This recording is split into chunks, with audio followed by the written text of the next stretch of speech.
Hi, I'm Sara. And I'm Rena, and welcome to Biopic, a podcast story. This is a podcast where we dissect the good, bad, ugly, and absurd of this specific genre of motion picture, the biopic. If you want to learn more about us, our scoring system, and how we choose movies, please check out our special introductory episode. Introduction, who are we and what are we doing? Before we get started, we do have an exciting announcement. Biopic, a podcast story, is speaking at Intelligent Speech Online. This year's theme is Companions and Rivals, and we will be talking about Truman Capote's friendships and doppelgangers in Capote and Infamous, the two Truman Capote writes in Cold Blood movies that came out within a year of each other in 2005 and 2006. Intelligent Speech is a veritable three-ring circus of content composed of 4 virtual rooms running simultaneous 40-minute sessions. These sessions include esteemed keynotes, fascinating and thoughtful creator presentations, or lively roundtable discussions, followed by a Q&A with the audience. These Q&As, together with space and time for separate chats, create a unique experience in which members of the community can engage directly with the creators they follow. This online conference is taking place on February 28th, 2026, and your ticket not only includes live attendance, but also access to recordings of all the sessions after the event to watch at your leisure. And tickets are now available at intelligentspeechonline.com. Enter Biopic, that's BIOPIC, at the checkout for 10% off. And if you ask very nicely during the Q&A session, I may tell you the story about the time that I met and chatted up Harper Lee in the emergency room line at New York Presbyterian. It's a good story. You should tune in for that. That alone. Also, maybe I'll talk about mock trial more. I don't know. Yeah, fun times. Yeah. Sara, what movie are we doing this week? This week we are doing Hitchcock, starring Michael Stuhlbarg and some other people. This movie needs more Lew Wasserman. It does. The top billed people in this movie are not your sweetheart Michael Stuhlbarg as Lew Wasserman, but Anthony Hopkins and Helen Mirren as Alfred and Alma Hitchcock. This was actually a 10-minute movie about Lew Wasserman that I watched. I don't know any of the rest of this that you're talking about. Rena, can you give us the trigger warning? Trigger warning. This movie contains depictions of and or references to horror movies, murder, stabbing, adultery, old Hollywood, motion picture executives, behaving badly, toxic men, wigs, jealousy, fat suits, fat shaming, mortgages, caviar, pate, icy blondes, rage gardening, and non-lethal swimming pools. And Rena, can you please give us the spoiler warning? Spoiler warning. We are going to spoil everything, including possibly the major plot points in works of narrative art having nothing to do with this particular movie. Consider yourself warned. Indeed. So some of the sources used in this episode include the podcasts You Must Remember This, the episode on Hitchcock. I resent how much we wind up using Behind the Bastards, but they did a couple episodes on Hitchcock, which I used. Excellent. I unfortunately could not find the paper I wrote in 8th grade about the Donald Spoto book, The Art of Alfred Hitchcock, but I did turn back to that book. We heavily reference the book upon which this film was based, Alfred Hitchcock and the Making of Psycho, written by Stephen Rebello.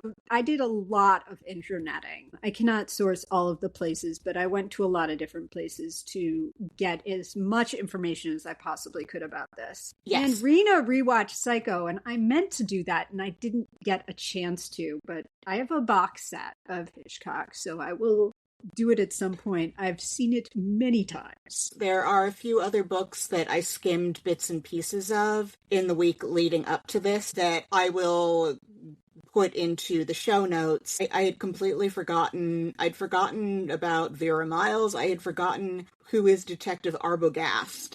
Such a great performance by Martin Balsam. So, Sara, can you please tell us a little bit about Alfred Hitchcock and the 2012 biopic Hitchcock? So, as I mentioned up top, Hitchcock is a movie about Lew Wasserman, but I also want to issue a blanket caveat.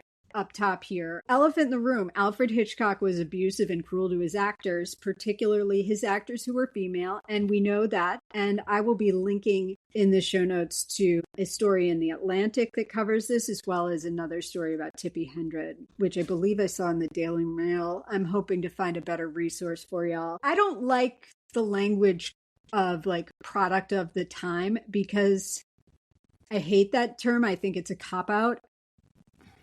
Product of the time doesn't mean that it was once okay. It just means that everyone once felt something was acceptable behavior. So let's be real. We've been recently reminded that in this great America in which we live, violence against women, however you want to dress it up, is still pretty acceptable to huge swaths of our population. So the information about Hitchcock being abusive and even allegedly sexually assaulting Tippi Hedren, this is all like increasingly clarified over the years as not adorable and quirky as it was presented at the time. And it's super heartbreaking to me as someone who is truly awed by the body of his work. And this movie absolutely doesn't go as far as it could in addressing this very problematic behavior and criminal behavior, possibly. And I'm going to say a lot of positive shit about Alfred Hitchcock, the artist, but I also want to be clear that I know that he was really shitty to women. And I want to just put that up top because I'm going to say a lot of nice things about him, but I also know that he was kind of a monster and a very real workplace abuser, which, as you know, I have a zero tolerance policy for. Just a little bit about Alfred Hitchcock. He's widely regarded as one of the most influential figures in the history of cinema. He had a career that spanned 6 decades. He directed over 50 feature films.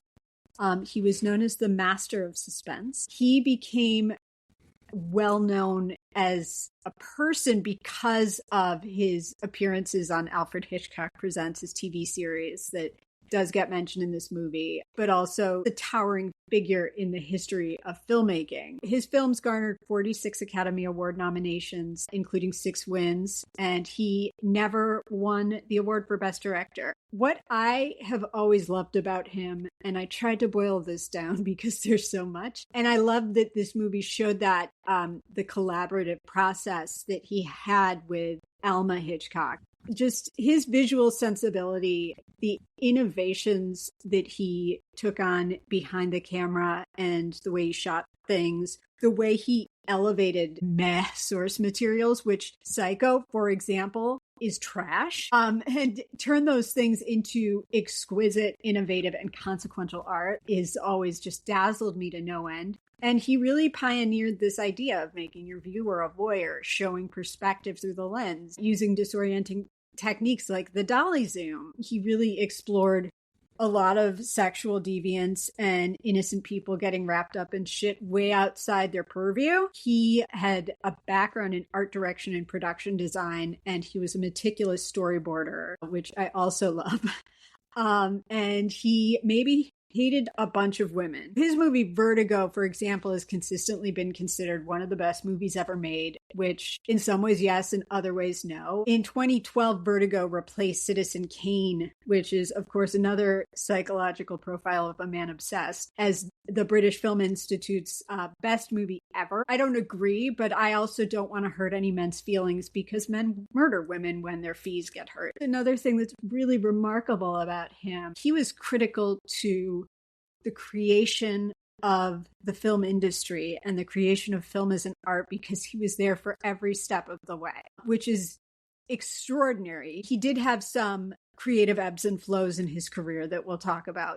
I did write a paper in college, oh my god, I can't believe I'm bringing this up as a source, about the transition from silent to sound film, and one of the films I wrote about in that was the 1929 version of Blackmail, because it has that famous scene with knife, knife, knife, where the woman keeps saying knife. That movie stars Annie Andra, also known as Mrs. Max Schmeling. She was Czechoslovakian. It's one of those Singing in the Rain stories. It was fine when they hired her, and then she did not sound like a Cockney. They had another actress standing off to the side, speaking as she was supposed to speak while she moved her lips. But the thing here is that Hitchcock was ready to go to turn it into a sound picture. he had everything laid out so sound could be put there. And just the effects that he was able to use, given how primitive it was. One of the things I remember writing about before they figured out dubbing was like that Anna Christie is basically a love story between three people and a kitchen table. And, that's the Garbo Talks movie. Yeah. Blackmail was the first talkie to come out of Great Britain. He joined the film studio Famous Players in 1919. He was first a title card designer. And because of the way they encouraged people to do things, and he was getting in on the ground floor of a brand new art form, he got to do everything. He became a co-writer, an art director, production manager on at least 18 different movies.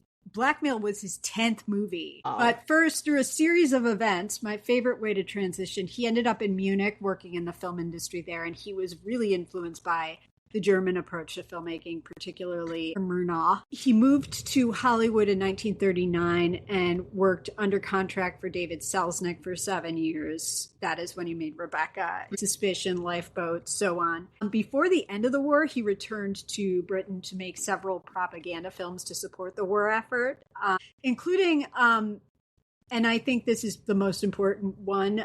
He served as a treatment advisor on the documentary German Concentration Camps Factual Survey, which they armed Allied soldiers with handheld cameras to capture what happened at the concentration camps and make sure that people saw it as real. They also have footage in that of them walking the Germans through the camps to show them, like, to rub their nose in it. I don't think the Germans cared. I mean, yeah, but so that movie, that particular film was shelved for a long time for a lot of reasons. In 2014, a documentary came out called Night Will Fall. If you have the opportunity to ever see that, see it, because it tells the backstory of gathering that footage and also shows a great deal of it. And it's incredibly powerful. After that, he went into a new era, his post-war era. And he started to really dig around in like Psychosis. Spellbound has a dream sequence designed by Salvador Dali. Notorious, Rope, which has the appearance of almost no cuts between shots. North by Northwest, Psycho, The Birds, and then Marnie, which was kind of a pivot point into the downslide a little bit. So Topaz came next and Iron Curtain. Those both did poorly. Frenzy kind of brought him back. And then his last movie was Family Plot. Yeah, so the great Karina Longworth, who is one of our dream guests for this show, eventually, please. We stand. Did one of the episodes of her latest season, The Old Man Is Still Alive, was on Hitchcock post-Psycho. As of 2021, though, 9 of his movies have been selected for the National Film Registry preservation. He received the AFI Lifetime Achievement Award in 1979 and was knighted in December of 1979, and then he died in April of 1980. We mentioned his wife, Alma, who was his very close collaborator, and I think this movie does a good service to showing how involved she was in his work and how critical she was to his success, which I appreciate. So we're also just going to have a little shout out here of All Roads Lead to Alexander Korda. Yay! Yes, love him. Alexander Korda is London Film Productions briefly contracted Alfred Hitchcock in 1933, but they couldn't really agree on projects, and Hitchcock eventually just moved to Hollywood. But once again, thank you, Alexander Korda. Sara, can you please tell me more about Lew Wasserman, who seems like a character that we've probably already mentioned at some point, and who we'll be running into again, both as a presence in the production story of our films, and possibly once again as a character. Indeed.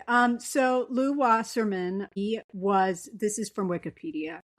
He was described as arguably the most powerful and influential Hollywood titan in the 4 decades after World War II. His career, not unlike Hitchcock, spanned nearly 8 decades. Well, he lived a lot longer.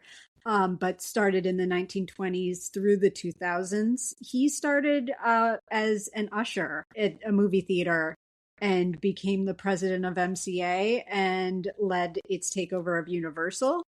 And he made some really revolutionary changes to the way business is done in Hollywood. Lew, if I may call him that, is a really classic immigrant success story. And he created a couple of things that are really just kind of industry standard now at this point. First, the practice of points, which is actors forgoing parts of their salary for back-end profits. He created and expanded the idea of packaging. So since studios reduced their output after World War II, they let more actors out of long-term contracts, and then big agencies could negotiate stronger terms for their clients. And Wasserman really led this notion of pitching a package like of a writer client, director client, actors to the studios who then only needed to finance it, which is something that we see here.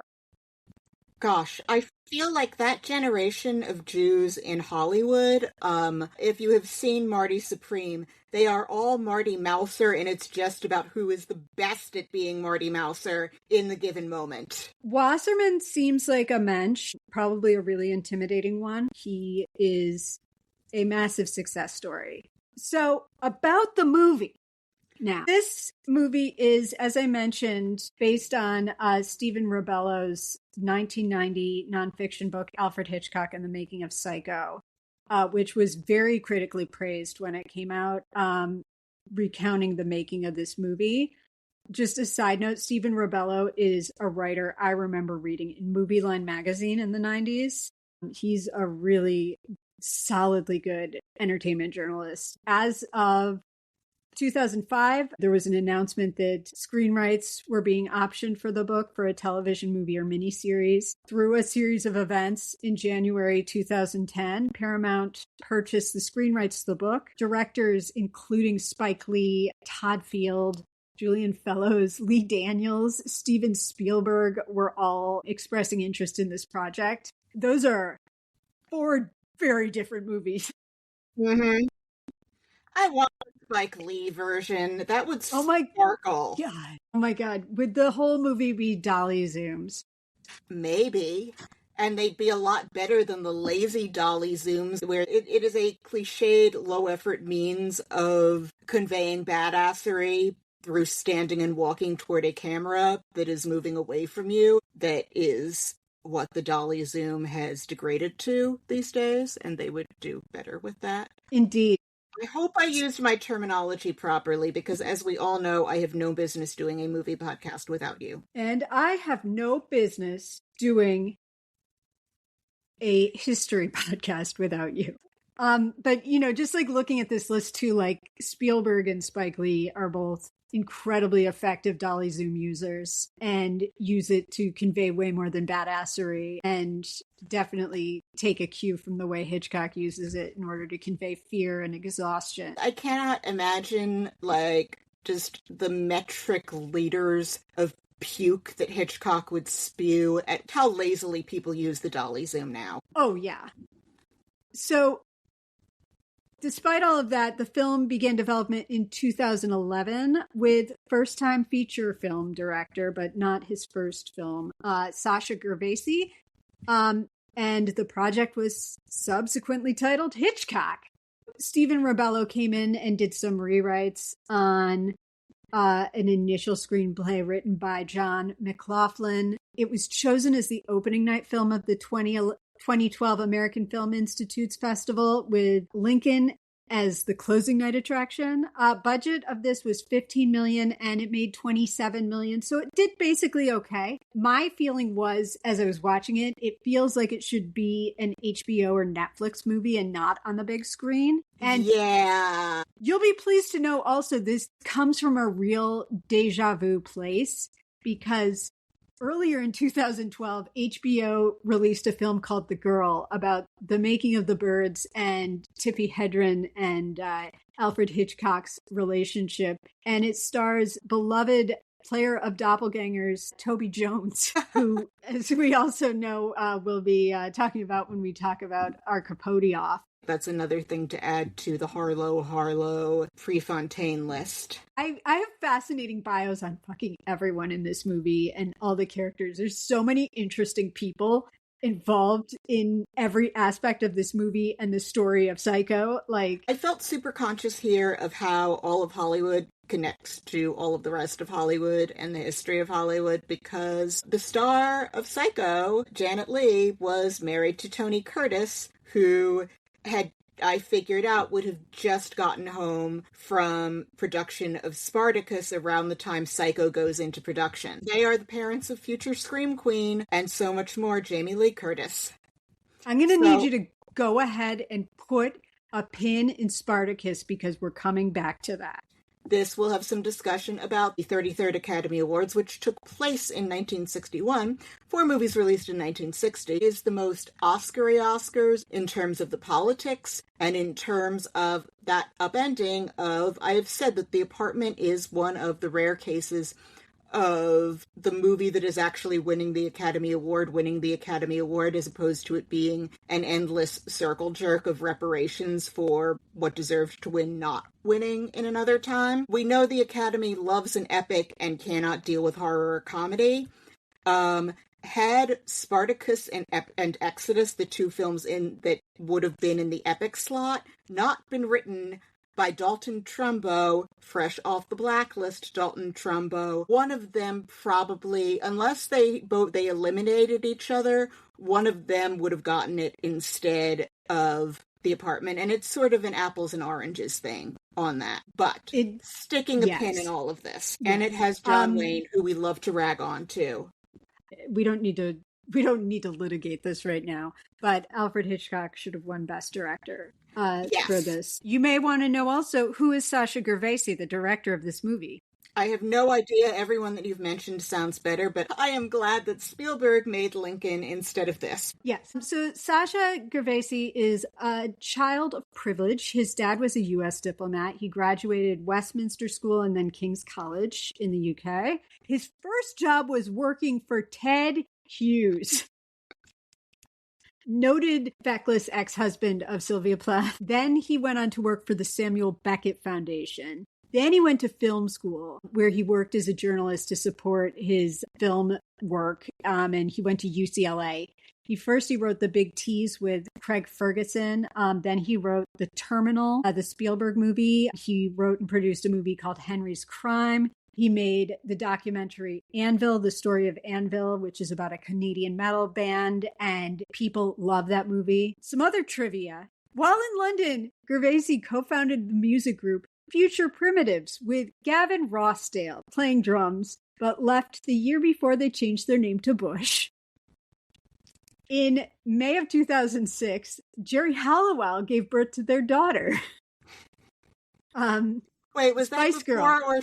or after she was with Robbie Williams? I think it is after. Okay. Wait, oh shit, I'm not sure. And then in 2010, he married Jessica de Rothschild, who's a British theater producer. She's the daughter of Evelyn Robert de Rothschild, who's a British financier. He hasn't had any formal credits since the HBO movie My Dinner with Hervé about Hervé Villechaize. But I'm going to guess he's doing fine. I couldn't find anything bad out there about him, which is great. This movie ultimately received pretty mixed reviews, but it did go over better than The Girl. In general, people felt it was a more sympathetic look at Hitchcock. And I need to read to you this review from Huffington Post. I'm obsessed with it. It goes so hard. It says, "This Hitchcock is so well made, so much fun, and so suspenseful that it would make the original Hitchcock proud. It's a serious contender for Best Picture, Lead Actor, Lead Actress, Adapted Screenplay, Makeup, Music Score, and maybe Art Direction." This sounds like a review I would have written in my high school newspaper about anything I saw. I have my own mixed feelings about Hitchcock. The only Hitchcock film I really love is Rebecca, which is a David O. Selznick movie where Alfred Hitchcock just happened to turn up on the set to tell the actors what to do. And it's true that arrive on the set and tell the actors what to do is basically the job description for director, but that sense of being swept away into a distant world and ravished with production values that I love, love, love so much in Selznick projects is present in Rebecca in a way that I don't see in anything I've seen from the rest of Hitchcock's work. Selznick did not belittle the female gaze. He very much makes pictures for a certain kind of female gaze that is in my wheelhouse. Hitchcock doesn't care about this. When I looked at books about Hitchcock's oeuvre, the only chapter I wanted to read was the one on Rebecca. It's always interesting to see an artist who's known for a very specific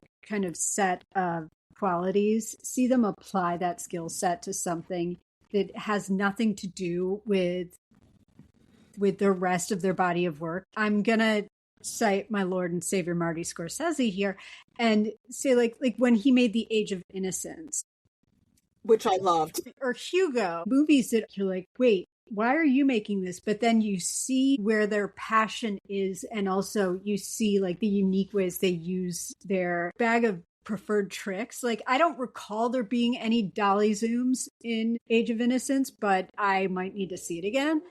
Well, and also I don't think Gimme Shelter was in that movie, but you know. David O. Selznick practically wrote a novella bashing Hitchcock's treatment for Rebecca, because like me, David O. Selznick was super pedantic about keep it like the book, especially when we paid for rights to this book. What I realized as I read more about this, and I came to think about how, well, yes, the only Hitchcock picture I love is the one that is a David O. Selznick production that happened to have Alfred Hitchcock on the set telling the actors what to do, is that my appreciation for Rebecca is sort of like being a Richard Pryor fan who does not care at all about superhero movies and watches Superman 3, which is notoriously a Richard Pryor film that just happens to have Superman in it. I respect Hitchcock's work, it's just not in my wheelhouse, so I had a hard time caring about the making of Psycho. The genres that Hitchcock is most associated with, thriller, suspense, horror, happen to be the ones that I gravitate toward the least. I especially dislike the horror genre. I like a big, gorgeous costume drama. And the only horror director whose work I really enjoy is, guess who, Guillermo del Toro. Loved Crimson Peak, and no, I have not seen Pacific Rim, and I'm not planning to. Oh, let's talk about the movie. Welcome back to the show, Helen Mirren. Welcome back to the show, Anthony Hopkins, who, as promised, I forgot about Amistad. And I was thinking, like, this is the first time we've seen Anthony Hopkins. And then I was like, no, Alexander. And then I was talking about it later and realized, oh, wait, also Amistad, a movie that I promised you I would forget we watched. This movie has so many returning champions. Well, obviously, also James Darcy, who we just saw in Oppenheimer as the teacher that Oppenheimer tries to poison. Because he needs to get laid. Yes, Kurtwood Smith. Danny Huston, who we literally saw last week. To what do we owe the honor of 2 weeks in a row of Danny Huston? Michael Wincott, who is intense and unpleasant in this movie. And I have things to say about how Hollywood can't figure out what to do with Michael Wincott. Kurtwood Smith is back on the show. Whenever I see Kurtwood Smith, I immediately know, oh no, it's hashtag that guy again. And he is here to maliciously spoil everything for our protagonist. Yes. So, yes, I have things to say about how Hollywood can't fucking let go of Ed Gein. I hate this guy. So we open on creepy asshole Ed Gein, and he's about to kill his brother, and Alfred Hitchcock then walks into the frame and introduces this tale. The only pass I'm gonna give it here, the presence of Ed Gein in this movie, is that it's Michael Wincott, who we need to see in everything. He is always super intense. He seems like he would be a terrifying person to have on set. Yeah. And I think that he's kind of unbearable to watch. His scenes make me cringe, and I want them to be over. And I just, there's something tonal in what they're doing with him here that isn't the best use they could have made of him. Or, like, I don't want to like Ed Gein. I don't want to care about Ed Gein. Maybe his job is to be off-puttingly repulsive. Oh, it is. It is. I don't know if now's a good time, but I'm going to do it anyway. Can I talk about how over the fetishization I am of Ed Gein? Yes. Because Go I'm ahead. so fucking sick of this dude. I am so sick of it. I'm sick of hearing about him. I'm sick of things being made about him. He is not interesting in the same way that all serial killers are not interesting or whatever he is. I don't even think he's really a serial killer. He's a body parts collector. He's like a grave raper. I tried to watch the Ryan Murphy series and I noped out of it like I do many Ryan Murphy series. We as a society have already done the requisite time trying to understand serial killers and men who seek to mutilate women. And no more work need be done on this unless we're actually going to find a way to pump the brakes on it and fucking stop it. Like, we don't need to understand these people anymore. We get it. Can we not have Ed Gein here? We've shown plenty of compassion to serial killers, and I'm done. Between Anthony Perkins and Alfred Hitchcock, they have created in Psycho a much more interesting and compelling character than Ed Gein could ever hope to be. Yeah. So the summary for this scene: Ed kills his brother by hitting him on the head with a shovel because his brother called him a mama's boy. And yes, we cut to Hitch doing the fourth wall breaking intro similar to the ones on his TV show that I occasionally saw on Nick at Night the 1 week out of the year that we had cable, which was when we would go and stay in a condo at Cape May Beach. I was obsessed with Alfred Hitchcock Presents as a child. I'm sure that's surprising. Oh, right. Did you grow up with Nickelodeon so you could watch it on Nick at Night? Yes. And like, I would say like, this is another situation where it's like, who was paying attention in my house? Because I saw Psycho when I was, I think, 11, which was probably a little too soon. That's also the age that you saw Bonnie and Clyde. Not allowed to watch MTV because George Michael and I Want Your Sex, but allowed to watch all sorts of Alfred Hitchcock films in the name of art. I think this is because your father was Michael Stivic. Yes, and also my father was an enthusiast, and if I got excited about something, he got excited right alongside me. So he's like, oh, you want to get into Alfred Hitchcock? Let's watch Marnie. And don't watch Marnie with your dad, people. Don't do it. Cut to July and 1959, and we're at the premiere of North by Northwest, which is a pretty great movie. We see my sweetheart walking Alfred Hitchcock and Alma into a screening of the movie and chatting with them. And Hitchcock is asked, why don't you quit while you're ahead now that you've made this masterpiece? And yeah. So I had no idea that Lew Wasserman was so handsome. I think I might have had him confused with Irving Swifty Lazar. Oh, no. Lew Wasserman was very handsome. Yeah, because, again, I have no business doing a movie podcast without you. Yeah, Hitch is eating up the press attention until they bring up his age. Yes. And Anthony Hopkins really, really gets him in the way that we have come to know Alfred Hitchcock. He's not really happy about being asked why he should just quit while he's ahead. And he also doesn't know what his next thing should be. Oh, dear. And we see him the next day in the bathtub because that's where we see our geniuses from the 1950s. If you want to be a really brilliant film writer or filmmaker, the secret is to do everything in the bathtub, or in the case of Dalton Trumbo, who we also saw doing this, spend a lot of the time in the bathtub while drinking and taking pills. Yes, that is the way.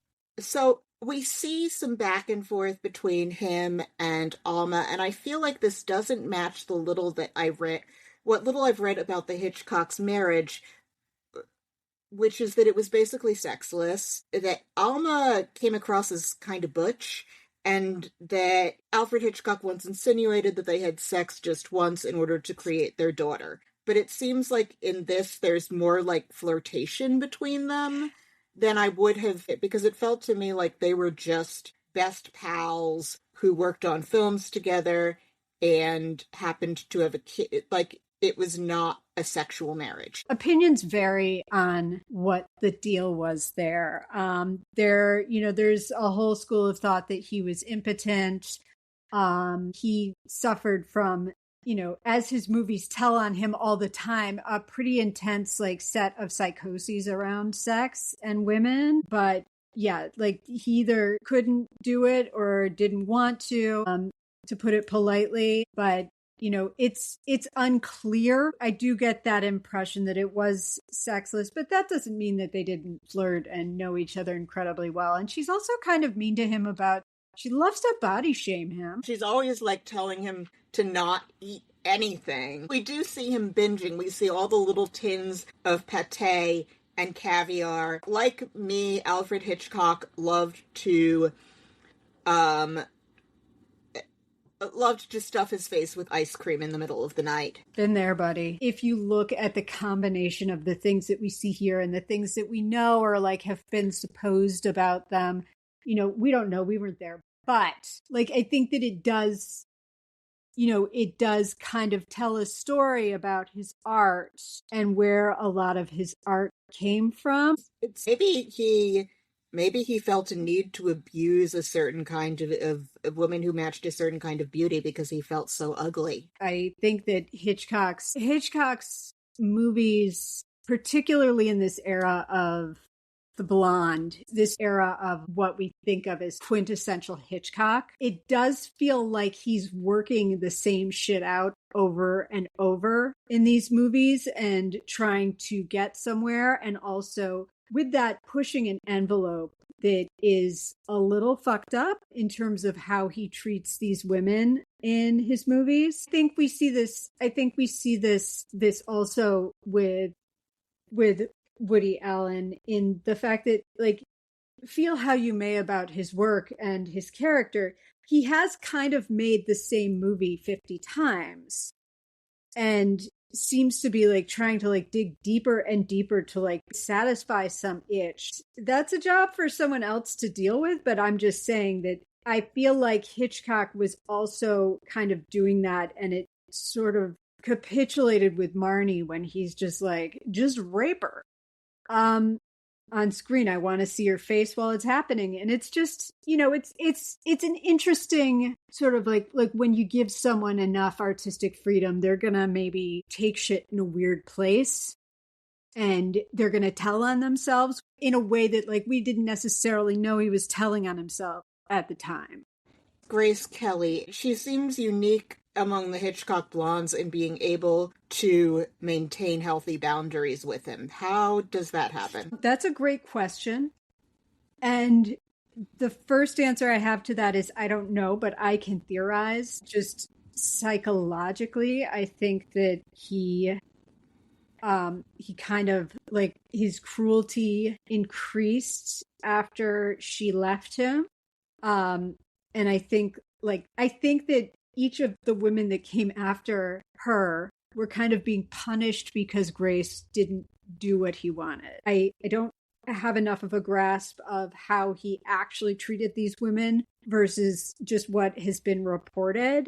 But I also I don't necessarily think he wanted to consummate relationships with them. I think he wanted to put them in a box and stare at them. Yeah, he seems quite asexual to me. Yeah, I think he wanted to watch them. And I think his movies progressively became about watching them in more and more precarious situations. But that's just a theory. So yeah, he doesn't know what he should do next. And we have him in a meeting with Peggy, his assistant. She was his very long time script supervisor and personal assistant. She actually started working with him in the UK under Capricorn. Mm-hmm. I'm pretty sure that was in the UK. And then by the time Vertigo got made, she became his full-timer. She's played here by Toni Collette, who is always delightful to see. She's listing off some of the things that he has been offered that he's turned down, one of which is The Diary of Anne Frank. No. Different movie. Also, Casino Royale with Cary Grant playing James Bond. So interesting stuff he passed on there. Love Toni Collette. I've loved her since Muriel's Wedding and Velvet Goldmine. She's so good. She should have won an Oscar for Hereditary. We see that Alma is super supportive of him, too. Enter the film Danny Huston. First off, he reminds me of Ray Wise a lot in this performance. How real is the wit thing? We weren't there, but they were close, he and Alma, and he was a contributor to Stage Fright and Strangers on a Train. I wasn't there, but it seems like they were at least very close friends. Did they consummate? I don't know. So he comes across the book Psycho, which is by Robert Bloch. We see him reading and imagining the scenes, how Ed dug up his mom to sleep with her corpse, which, okay. There it is. He's like, oh my gosh, I think this is it. And he has ideas already. Do you have any idea what inspired Hitchcock to move the story from Wisconsin to Phoenix, Arizona, and California? I don't, but I'm guessing that it probably had something to do with not wanting to shoot in Wisconsin. Yeah, no need to do that. When he's been making a case for Psycho and Alma sort of comes around, I love that Alma over breakfast suggests to him, when he says, I'm going to kill off the heroine halfway through, that will really get them. She says, you shouldn't wait until halfway through, kill her off after 30 minutes. And he's sold on Psycho and tells Peggy to buy up every copy so that nobody will know the ending. Toni Collette, in terms of having full power over wearing a thing, boy, does she rock the cat's eyeglasses in this film. Oh, she totally does. This was the first time that anyone did anything like this in a movie. Both killed off the leading lady halfway through, and also what we'll see later, sort of the marketing and PR stunts around this. This was new. This was a really innovative, risky choice. The two shots that what does everyone think about from Psycho? The corpse wheeling around in the armchair, the shower scene, and that creepy look on Anthony Perkins's face as Norman Bates. Hitchcock does this stunt where he invites a bunch of people from the media to his home to hear about what he's doing next. He passes around a bunch of pictures of what Ed Gein did. To people and everyone looks, their body parts. Yeah, and everyone looks horrified. And Michael is in this scene, and he's got that look on his face, not unlike when the Doors were on stage with Jim Morrison, where he's got that sort of what are you going to do? Look on his face right before he pulls out all those pictures and passes them around. At the end of this, Lew Wasserman says, I've seen happier faces on a school bus going over a cliff. Which makes me wonder, when was Lew Wasserman on a school bus going over a cliff? I know, I was like, when did this happen? When did you have the opportunity to see such a thing? But I guess if one uses their imagination, they can picture children on a school bus going over a cliff. It's unpleasant. And so this meeting seems to be. Cut to a meeting with film executive Barney Balaban, who I think is related to the actor Bob Balaban. As is often the case with film executives in movies about filmmaking, Barney Balaban is wrong about everything, and in the tradition of the top brass, of top studio brass being portrayed in movies as wrong so much that you wonder how they got to where they are. And I love, there's a moment here where Wasserman tells someone in his position has to be flexible in terms of flattering everyone and being quick on their feet, where he points out that Balaban's father ran a grocery store. He has to cover for himself rapidly when Hitchcock says, well, my father ran a grocery store, but I love seeing him being legendary at his job. Oh yeah, we see a couple of really wonderful scenes of competence from Lew Wasserman. I love seeing someone do their job well. I love competence. I love people appreciating competence. I love praise for competence. I love competence being portrayed as something to admire and aspire to. Ultimately, even though they are no, we do not want to make this movie, Wasserman stands behind him and says, how much money do you need to make the movie? And he says $800,000. Hey, Cleopatra cost $44 million a few years later. Yes, exactly. It's not a lot to ask for. No, it really isn't. Hitchcock mentions how he feels trapped by Alfred Hitchcock Presents, a show that is making him gobs of money. He describes it as like being in a coffin that is being nailed shut, probably similar to the coffin he gave little Melanie Griffith with a doll of her mother inside as a gift. Uh-huh. What? Yeah, that's a thing he did. Why? Because he liked to prank people. Ah. And frighten them.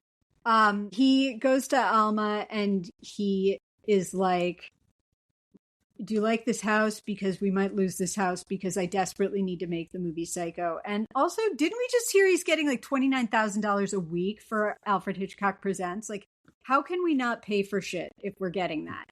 Drama queen. The highest tax bracket is really high in that era. That's true. We did He isn't quoting post-tax. He's just mentioning his salary. Yes, you're correct. He's going to self-finance, which is a really wild, bold choice to make in this time period. Self-financing a movie is a dangerous proposition for anyone. Yeah, we've seen Francis Ford Coppola parting with his watch collection. We've also seen it be successful, but it when it fails, it really burns. Coppola's had to sell off a lot of shit for his passion projects over the years. Yeah, he tells Alma that she might not be able to enjoy the pool for much longer. He talks about their working relationship in the early days, where you imagine it's madcap, it's exciting, they're discovering and building this new world together, and it's an example of good exposition. Harkening back to that, they were both making movies and doing all of the art together and figuring out how to use the camera inventively. Like, they figured out a lot of cool shit together. Well, I want a Singing in the Rain about the 1929 blackmail. That would be fun. Do you want to self-finance it? I want someone else who knows how to write a script to think that's a good idea, write it, and sell it to someone, and then I want to go see it. I don't want to do any of the work. I agree. And God bless, Lew makes a deal where Alfred Hitchcock is going to finance the movie and Paramount is only going to distribute it, but for 40% of the profits. They're going to do it. They're going to make the movie. Amazing. Hitch writes that check, and we cut to the Hitchcocks sleeping in separate twin beds, which was a thing that also happened to normal couples in the 50s because it was popularized on TV when they couldn't show Lucy and Desi sharing a bed. Yeah. I feel so bitter at how the code prevented us from telling real stories about how real people live for so many decades. But then he has a meeting with the Karate Kid. Yes, Ralph Macchio shows up here just for one scene, sadly. He is going to write the movie. He is playing Joe Stefano, the writer, and he mentions that he sees his shrink every day. Hitchcock is psychotherapy skeptic, but Ralph Macchio gets the job based on the subjects that he mentions discussing with his shrink every day, which are sex, rage, and my mother. Hitchcock didn't need psychotherapy because he went to the film set and took it out on everyone. Yeah, you don't need a doctor if you have a bunch of people who are going to do that for you. Who are going to be your little inflatable dolls that you kick around. Yeah. Just a bunch of things that don't have inner lives. Then we see him meeting with the censors, and here's Kurtwood Smith. I thought this was so interesting because I didn't know the order of when you meet with the motion picture board, and I thought that it would have been after the finished product came out, but they're reviewing the screenplay and they're haggling over like how to handle the offensive stuff in the movie, which is pretty much the whole movie. He's making promises that he has no intention to keep or will be finding workarounds. Among other things, they are not okay with the sound of a toilet flushing or, of course, with the shower scene. Yes. I mean, and the toilet flush in this movie isn't even like a toilet flush. It is to get rid of her notepaper, taking down the numbers. It's not like someone has just expelled something from their person toilet flush. It is a throwing out paper toilet flush. He imagines himself on a shrink's couch, but it's a put on. He hasn't gone to therapy. He's imagining Ed Gein as his shrink. And then... God help you.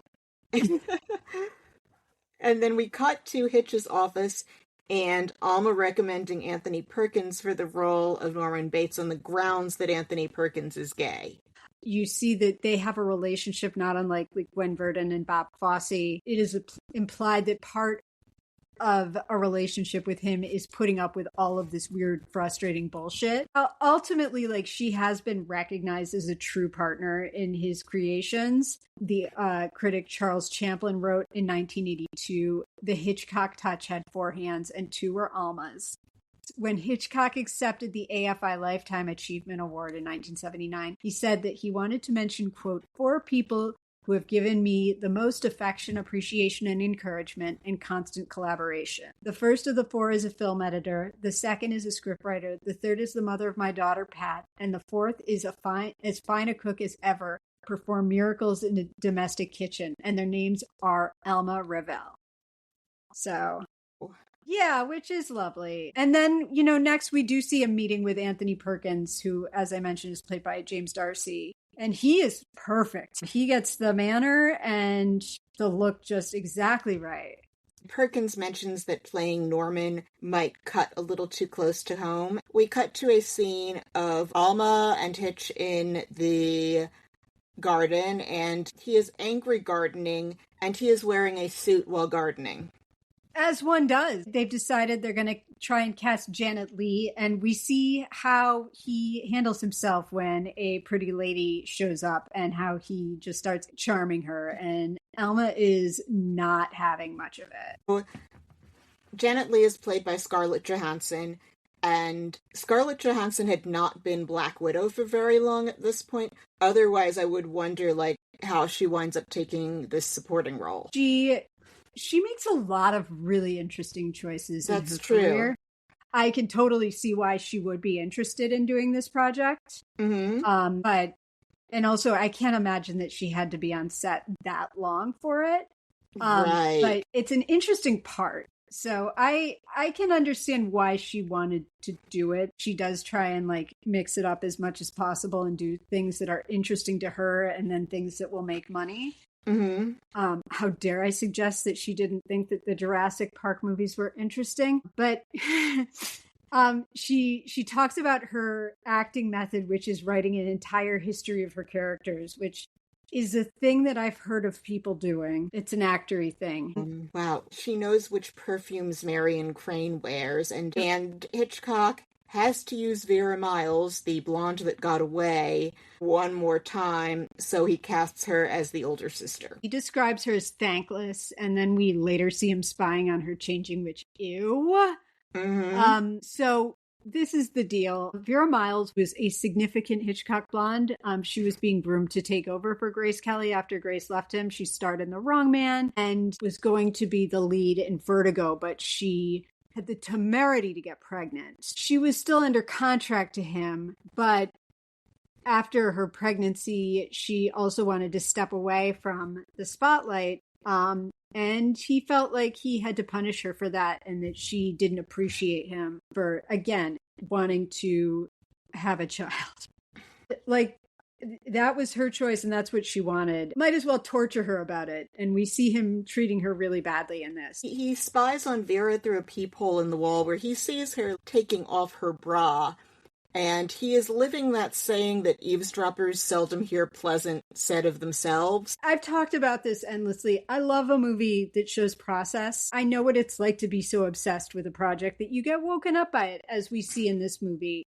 I would be a lot happier to see the artistic process around storyboarding and less spying on and torturing women and fantasizing about speaking with Ed Gein. There's a lot of really interesting process stuff that Hitchcock was into that I would have loved to see a little more of that and a little less of him being a total fucking creepazoid if we're going to talk about how he got this movie made. As we discussed, I think this movie is maybe a little generous to him compassion wise about how shitty he was, but also again, if we're going to show the making of a movie, don't make me watch him fantasize about talking to Ed Gein.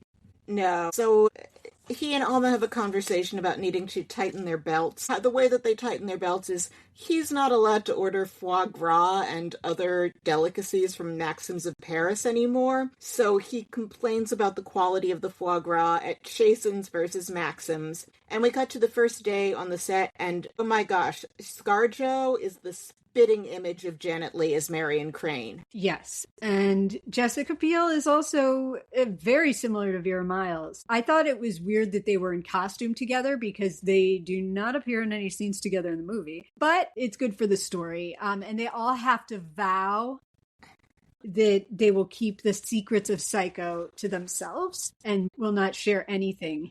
Do we know the shooting order for Psycho? Like, do we know if they might have just happened to shoot Lila's scenes and Marion's scenes separately on the same day where they could have been on the set at the same time? You'll be shocked to hear that I don't have the call sheets from Psycho. I'm sure they're available somewhere. I'm sure they are. There's any number of things that could have been happening here. They could have been doing costume tests. They could have been doing publicity photos. There's any number of reasons why they could be on set together, both in costume. It's also possible that he wants them all on set together because it is day one of shooting. Everyone's script is missing the last 10 pages and they all have to take a vow together. There's other directors who don't give you all the pages of a script. Woody Allen, again, famously does not give people a full shooting script. He's very dismissive of Vera Miles, and Vera warns Janet Leigh to not get too involved with Hitchcock, to like keep some good boundaries. There's an emphasis on Vera's isolation here because I think Hitch very much has things organized for her to feel that she has lost her place in the sun. She's going to a workplace where she knows everybody hates her, even though I don't think that that's necessarily the case. That's the energy that's out there. It felt very similar to like when you walk into a room and, you know, everybody's been talking about you. Then Alma is out shopping and she buys herself a fancy swimsuit. I just have a note here. Imagine not being desperately attracted to Helen Mirren all the time, but clearly, you know, it's Alfred Hitchcock. I don't know if like the standards of how a boutique was set up were different in 1960s California, but everything is just hanging out there on the rack with the price tags displayed. It looks like a discounter. It's not Barney's. It is not a shopping experience store. It is not. It isn't my idea of where the wife of a top director would shop. But we also meet John Gavin, who was also in Spartacus. Yeah, so year. John Gavin shows up to make out with Janet Leigh and play Sam. He has a fascinating history. Also, he is actually of Mexican descent. He was born Juan Vincent Apablasa. I ruined that. I know that. He was a wildly untrained actor who just like happened into a number of classic movies. He came home from the war and someone was like, you should get a screen test. And then the next thing he knows, he's in a bunch of movies. He was Julius Caesar in Spartacus. He was in Imitation of Life. And this. He would later become the president of the Screen Actors Guild in 1971. And then he became the United States ambassador to Mexico from 1981 to 1986. And then the most crazy thing I read, he was almost James Bond after George Lazenby left after On Her Majesty's Secret Service. And he was almost cast as James Bond in Diamonds Are Forever before they were like, you know what, maybe we can get Connery back. And that was that. We have a fun scene here of Anthony Perkins not getting why Norman Bates would want to watch a woman undressing. And so they're filming the opening scene of Psycho. And Alma runs into Whit on the back lot. I don't really care about this subplot. And we see Hitch jealously watching Alma and Whit through the slats on the Venetian blinds. I also don't care about this subplot very much. Alma and Whit have a will they or won't they kind of flirtation where he wants her to write with him and maybe wants her to have an affair with him. And she doesn't, and then she finds out he's having an affair with someone else, and the end. She, who is not his wife, goes up and sees him in bed with another woman who is not his wife. But that's later in the film. Yeah, we just covered it. We're not talking about it anymore. A little looky at how creepy Hitchcock is about the way he spies on people. And then we see him shooting the really famous sequence where Janet Leigh is driving the car and he's narrating it. And it's pretty gross, the things he's saying. He's trying to put her into a place of distress, and it works. One of the great things about that scene in Psycho is that the things that Marion is hearing in her head aren't actually happening. They're what's in her head. They're not reflective of reality. Because what we find out later on is they don't go to the police. They hire Detective Arbogast and they just want the money back. If Marion had not happened to crash at the Bates Motel, it's possible, but who knows? She is a fictional character. Once again, we are seeing that if a man creates something artistically worth our time, it's totally cool if he treats people like shit because we'll all tolerate it. We have a moment where we find out like what went down with him and Vera, and they are very straightforward about it the way I just said it, pretty much. Like they don't sugarcoat that or give it a different position. Which I appreciate it. And we just see him like engaging with Janet Leigh, like he gets a ride home with her. We find out a little bit more about him. They have a fun moment where she introduces him to candy corn, and Alma used to be Hitchcock's boss at that first film studio. He had to work his way up to assistant director before he could dare to ask her out. And I guess Janet also wants Hitch's version of the story on what happened with Vera. At one point she mentions that Orson Welles was harder to work with, and this brings me back to one of my favorite moments in film, which we talked about back in our Ed Wood episode with Liam McEnany, and this didn't really happen, but Ed Wood, while dressed in an Angora sweater, runs into Orson Welles in a restaurant where Orson Welles is his idol, where Orson Welles is complaining about having to cast Charlton Heston as a Mexican. We see Hitch is kind of out of control. He confronts Alma about her relationship with Whit, and then he angrily cleans the pool. Which, is this the first time we've seen someone angrily clean a pool on this show? I think so. Also, he is angry cleaning the pool while wearing a suit. I'm going to assume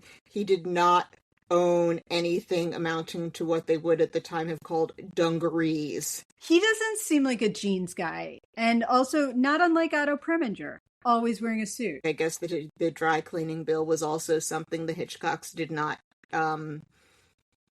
cut back on. And then we have the filming of the shower scene from Psycho, where they show the steaming rubber tubes of the on-set shower and they follow them down into the shower for the shower scene. And you see like the on-set double for Norman Bates as Mrs. Bates stabbing.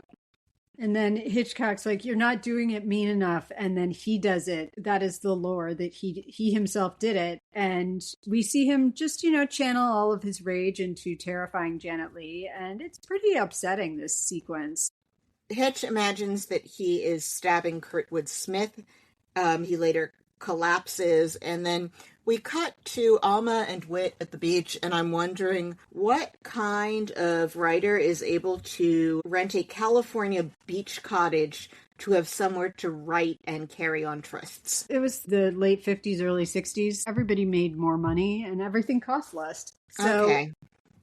Hitch collapses and he's all sick, and Alma gets called to set, and she goes in and she figures out right away how to set up the shot for Martin Balsam as Arbogast. Arbogast. Is that even a real name? Where do they come up with this name? I believe it is a real name. I don't know where it comes from. It's kind of great to watch her just come in and be like, do this, do this, do this. Okay, go. And get the shot. Eventually, this all leads up to Hitch is kind of laying around feeling sorry for himself. And then Alma just reads him for filth. I enjoy Hitch panicking over being 2 and then 3 whole days behind schedule, when we have spoken about directors who have been wildly over budget and behind schedule by weeks and millions when $1 million was a bunch of money. Barney tries to put a hack director who works with Jerry Lewis on set to catch up, and Hitch finds all of the sand traces in the bathroom and collects them into a tiny bottle.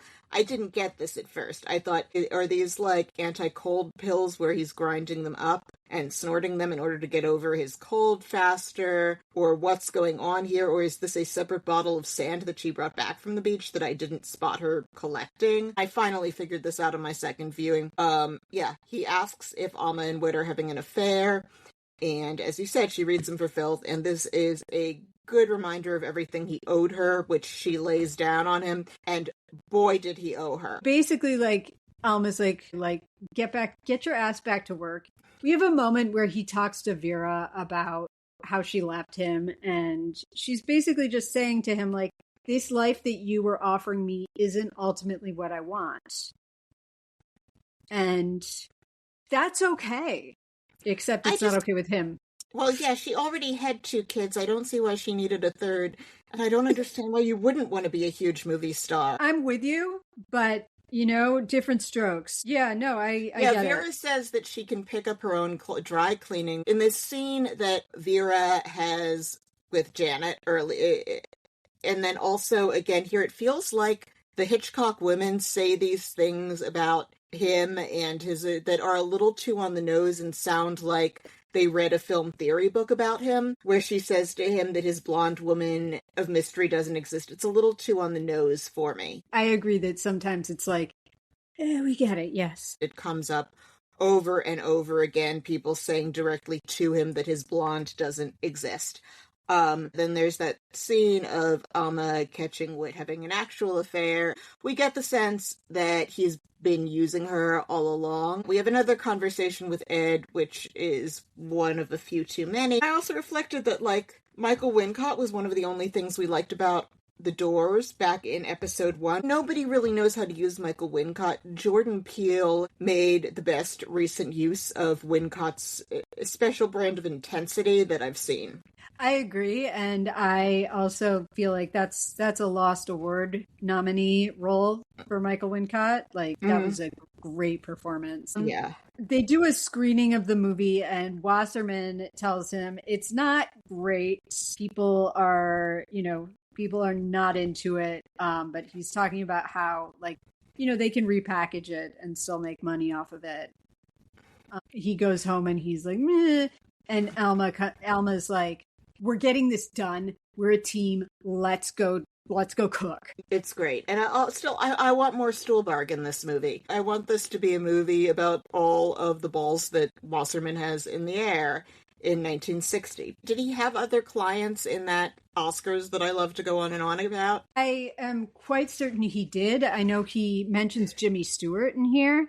Hitch tells Alma that he can't pull it off without her, and I love the touch of them being adorable with their little white dogs here. We have a moment of questionable pet ownership, which we see that Hitch has a crystal carved glass of what I think is brandy, and he pours some of it out for the dogs while they're eating. I mean, We're get all your dogs mammals. drunk. Yeah, get your dogs drunk. It's the 60s. Yeah. Why not? And they're editing, and Peggy is blocking the door while they're doing it. Which is great. Yeah, they had a moment that I loved of them power snacking on caviar together in the middle of the night and remembering that they are a power couple. Wasserman cannot charm his way past Peggy. He goes and he meets with the MPAA again, and he describes the score as lyrical to Kurtwood Smith, which I loved, because, oh boy, is it not. I love how he calls Kurtwood Smith out here, because Sherlock is an uncreative, self-important, empty man on a power trip who just enjoys objecting to things and making life hard for actual creative people. He says, okay, if you let us have this scene, you can personally come and, like, give instruction on how to direct the opening love scene. And he has called his bluff, because Kurtwood Smith is telling people how to do a job that he has no idea how to do. They finish the film, but Paramount wants to bury this thing and says that they are only going to open the film in 2 theaters with no fancy premiere. Which is bullshit. Hitchcock creates one of the earliest real true buzz campaigns for a horror movie. This would be not really be replicated in the same way until the Blair Witch Project. Ooh, interesting choice there. What he was able to accomplish here in terms of building out this, you need to guard the film, you need to make sure that people don't come in after it starts, you need to shut the curtain as soon as the movie is over, so the impact of it is really felt and people go home with their fears. There's a whole set of rules he has, and also of like the lobby cards where he's just like, this is a super shocking movie, you're gonna freak out. It's brilliantly done. It involves Pinkerton men, and we see he doesn't come into the movie, but we see him outside in the lobby doing this kind of impassioned tango/orchestra conductor series of movements to, like, conducting the audience's audible reactions to Psycho like they're in orchestra. I don't know if this is a thing Hitchcock actually did. Even like the worst people on earth, I love seeing them excited about delighting an audience. I love when someone loves what they're doing, and this is Hitchcock loving the result of his work and doing exactly what he wanted to do with this movie, which is to fuck people up. And also, he signs the letter in a way that I will be signing everything going forward. The letter that he writes to all of the theater owners and distributors, which is sincerely and emphatically Alfred Hitchcock. At this point, too, as everyone's exiting the theater, I loved this, where he and Alma are just grinning, and everyone around them looks like they are going to die of horror. They've done what they wanted to do, and he does take this moment to share the spotlight with her and to acknowledge her as they're leaving the movies, and I thought that was great. Hooray, they get to keep the house with the swimming pool. We see him closing off the movie with breaking the fourth wall again and saying, I don't know what my next project will be, and then a crow lands on his shoulder. And it's like, oh, it's going to be the birds. How did you feel about the use of the broken fourth wall device in this film? I'm glad they didn't do it a lot. I wasn't crazy about this narrative device. I wasn't crazy about the Ed Gein narrative device. And the problem is that when you take out the narrative devices, what you wind up with is a linear and then this happened film. It feels like those are just there to resist that. And I know that sounds like I'm just objecting to everything there is, but that's what I gotta say. The fourth wall breaking is more in the spirit of Hitchcock as an artist than I do the Ed Gein stuff. The other thing is with him too, is that while this movie was inspired by that book and by that person, they created something entirely different. Not unlike what he would do with The Birds, too. It shares a concept and a title with the Du Maurier story. There's just also birds in that movie. And it's kind of the same thing with Psycho, where there's a psycho in this movie. It is very much its own thing. And so him being so reliant on Ed to tell this story didn't ring truthfully to me. Ed is so gross, and Hitchcock's style is so elegant. Part of the reason we moved it out of Wisconsin, if I can speculate wildly again, is also that that's a grimy-ass story. Hitchcock doesn't do grimy. All right, so do we have any awards talk on this film? Outside of that review from the Huffington Post, this got a few awards. This was nominated for an Oscar in 2013 for makeup and hairstyling. Fair. Yes. It was nominated for a few Saturn Awards. Those are the Sci-Fi, Fantasy, and Horror Film Awards. Helen Mirren was nominated for a BAFTA for leading actress in 2013, and it was also nominated in the BAFTAs for hair and makeup. The Casting Society nominated it for a Outstanding Achievement in Casting Award in 2013. Helen Mirren was nominated for a Golden Globe. Shockingly, they called this a drama. The category fraud at the Golden Globes is bananas. And also she was nominated for a couple other things, including a SAG Award, a London Critics Film Circle Award, and Yeah, Phoenix Film Critics Society Award for Anthony Hopkins nomination. She was on a lot of best of lists around the country for her performance. It was really Helen Mirren's show. Also, this movie was nominated for several AARP Movies for Grown-Up Awards, including for Helen Mirren, Anthony Hopkins, Best Picture, and then also Best Grown-Up Love Story. I'd call that more of a friendship story. Honestly, if you want to see a good grown-up love story, watch the Meryl Streep portions of Julie and Julia. If accepting that you're stuck together creatively and you're not going to get fulfillment from your relationship in any other way is grown up, then sure, we nailed it. This seems like a pretty much asexual marriage that was also a creative partnership. But I don't know. We don't know what goes on in people's homes. A lot of this is conversations we have no idea if the Hitchcocks actually had. Nor should we. It's their damn business. Any favorite quotes? Yes, all of them, said by or pertaining to Alma. You shouldn't have to wait until halfway through. Kill her off after 30 minutes. Are we going to have to sell the whole house or just the pool? And, more importantly, what does Alma think? Sara, can you please give our listeners a quick refresher about how we score movies? So, we rate movies on a 1 to 10 scale across 10 areas that we find to be subjectively and or objectively important to most films, but specially tailored to specific issues particular to biopics. If you want more details on how we score movies, please scroll down our webpage at biopicapodcaststory.podbean.com. You'll also find there a record of our scores for past episodes. And with that out of the way, let's score this thing. So, let's do it. Outward appearances, makeup and hair, gave it a 9. Acting and casting, gave it an 8. Passage of time, 4. Costuming, 9. Quality of the script, 5. Accuracy, 7. Storytelling, was it cliched, interesting, inventive? 5. It swung for the fences, but it missed in some cases with that. Production value, 7. Production direction decision making, 7. And do we care, 5? Which brings my total to 6.5. For outward appearances, makeup and hair, I gave it an 8.5. For acting and casting, 8.5. For passage of time, 6. Costuming, 8. Quality of the script, 6. Accuracy, 6. Storytelling, 4. Production value, 7. Production direction decision making, 5. And do we care, I gave it a 3 because I'm just not that into Hitchcock.